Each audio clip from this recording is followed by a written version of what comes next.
Nularnya bisa dari kelelawar ke manusia langsung dengan cara misalnya manusianya makan itu tadi sari pohon yang sudah tercemar oleh entah pipisnya, entah ludahnya, atau bisa jadi makan daging kelelawarnya ya, misalkan ya. Kalau mentah iya, kalau matang tidak. Oh, kalau matang tapi tidak. jarang kan kita ngegado Agak aneh kelelawar ya. Biasanya kalau kelelawar di beberapa daerah memang ada ya. Dimasak tapi.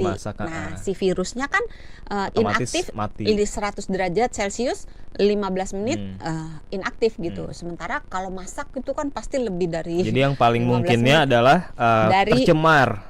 Pencemaran.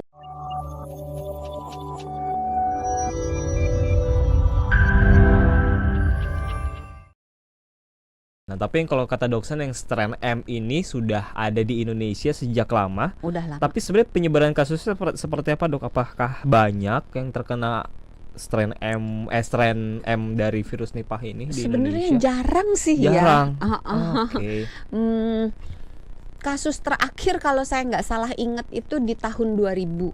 Tapi itu juga bukan kasus dari penularan yang dari di Indonesia. Jadi itu dari pekerja migran dari Malaysia yang terinfeksi, kemudian dia pulang ke Indonesia dan membawa si virus itu di dalam tubuhnya dan menimbulkan beberapa kasus di Indonesia gitu. Wait, terakhir kali tahun Indonesia 2000. merasa ada yang terjangkit kalau tahun saya 2000. Salah inget ya, kalau saya 26 tahun yang lalu. Lantas kenapa kita perlu waspada kalau memang jarang yang kena? Mungkin gini ya, penyebab dulu kenapa virus Nipah itu di Indonesia nggak terlalu banyak kasusnya, nggak heboh gitu.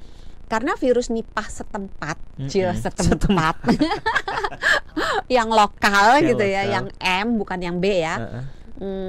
Walaupun jalur penularannya sama, tapi orang-orang lokal, orang Indonesia itu jarang mengkonsumsi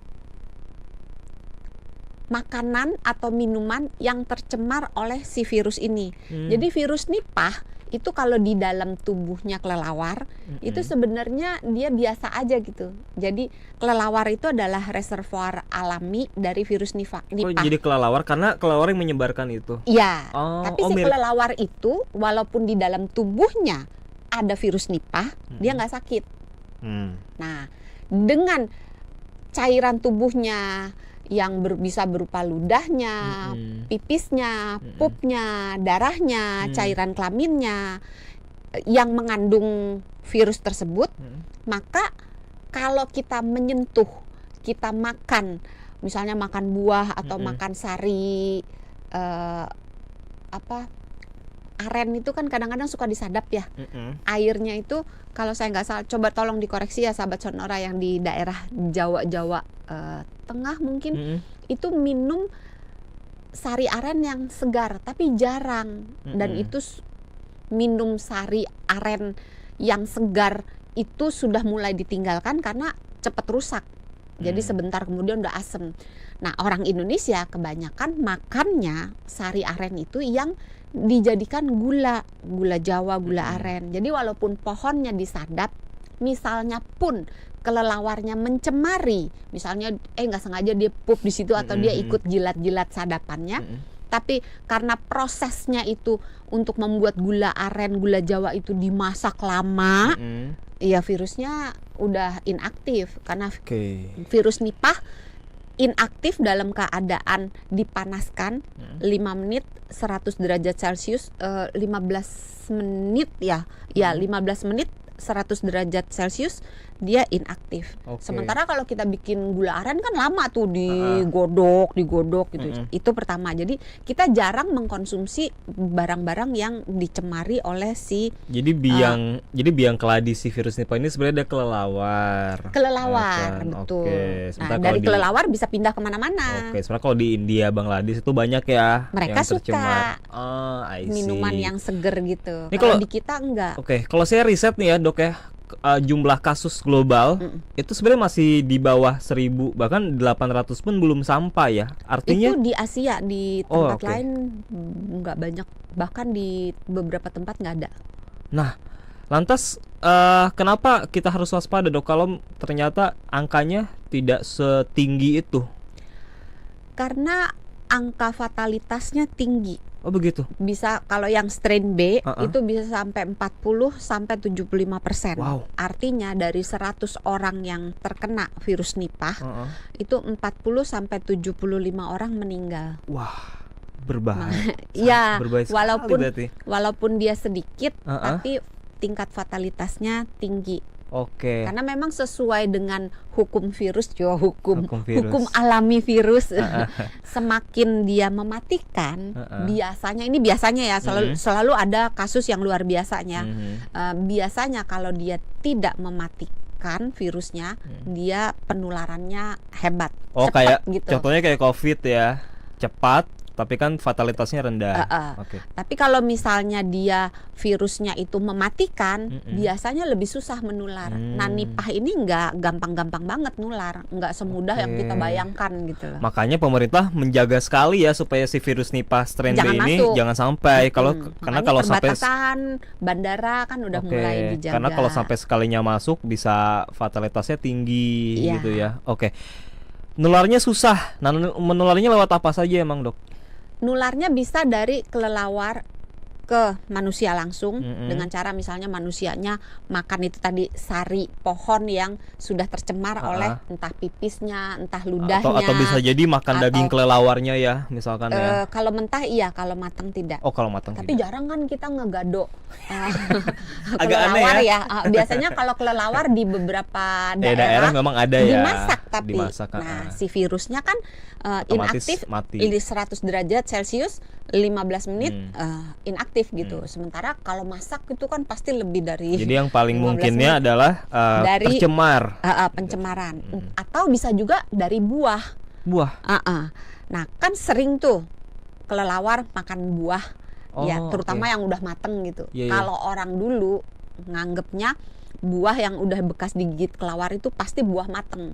Karena kelelawar tuh pinter banget, dia nggak hobi tuh yang mentah-mentah gitu, yang mengkal-mengkal, nggak, dia sukanya mateng gitu. Jadi entah pepaya, hobinya kelelawar tuh makan pepaya, mangga gitu. Jadi buah yang lunak-lunak gitu, yang manis, nah dimakan. Nah seringkali yang dimakan itu nggak dihabisin. Mungkin kelawarnya tajir kali ya, jadi sekali makan dibuang gitu. Ngidamnya cuma beberapa saat itu. Iya, nah sisanya yang bekas gigitan kelelawar itu sebetulnya sudah tercemar. Kalau kelelawar yang makan itu di dalam badannya ada virus Nipah. Tapi tidak selalu ya. Tidak semua kelelawar itu di dalam badannya ada virus Nipah.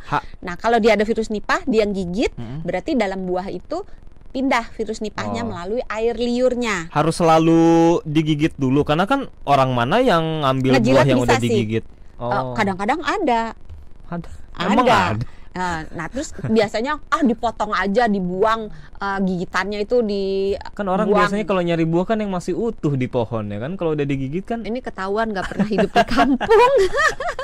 Kalau orang kampung nih, coba ya, kalau di kampung mah kita mungut. Iya ya. Iya, berarti saya yang jarang ke kampung ya. Buang-buang sedikit dimakan gitu. Nah, bahayanya adalah liur itu kan water base. Water base itu apa? Liur itu kan cairan yang basisnya air, bukan minyak. Buah juga basisnya air, sehingga ketika si kelelawar menggigit buah, maka ludahnya dia bisa larut dan menyerap masuk ke dalam si buahnya dan bercampur. Nah, berapa jauhnya kan kita nggak tahu. Sementara kalau kita potong bekas gigitannya aja, ternyata dia nyerapnya udah sampai ke tengah, kita makan bagian tengahnya, walaupun nggak kena bekas gigitannya, juga kena ininya. Saya jadi mikirnya ini susah banget kan, karena kan kita nggak tahu mana aja yang ada kelelawarnya, mana aja ada yang enggak ya kan. Itulah sebabnya dalam surat edaran Kemenkes disebutkan bahwa kita sebaiknya mencuci dulu buah atau sayur yang akan dimakan dan membuang buah yang sudah digigit oleh kelelawar. Jadi Kemenkes sudah. Tunggu, ada juga buah jatohan. Yang sudah jatuh. Kan buah jatohan kadang-kadang misalnya apa ya, durian misalnya. Durian kan kadang suka ada durian jatohan yang udah jatuh terus dia udah agak terbuka. Iya. Udah terbuka. Nah, walaupun tidak ada bekas gigitannya, bisa terjadi, ini kemungkinan ya, bukan pasti ya. Bisa saja kelelawar jilat. Usil kan namanya ada aja kelelawar usil ya. Dijilat gitu. Nah, kalau kelelawar yang menjilatnya itu adalah yang terinfeksi, maka pindahlah virusnya. Kalau enggak. Oke, jadi Kemenkes tuh ceritanya udah mengeluarkan surat edaran, isinya adalah untuk mencuci kalau mencuci dan mengupas buah. Terus Oke. membuang bagian yang membuang buah yang sudah bekas digigit, dan kalau kita mau konsumsi daging harus dalam keadaan matang sepenuhnya. Karena buah dan daging itu jadi salah dua potensi ya penyebaran si virus Nipah itu. Makanya disarankan oleh Kemenkes dicuci sama dikupas terlebih dahulu.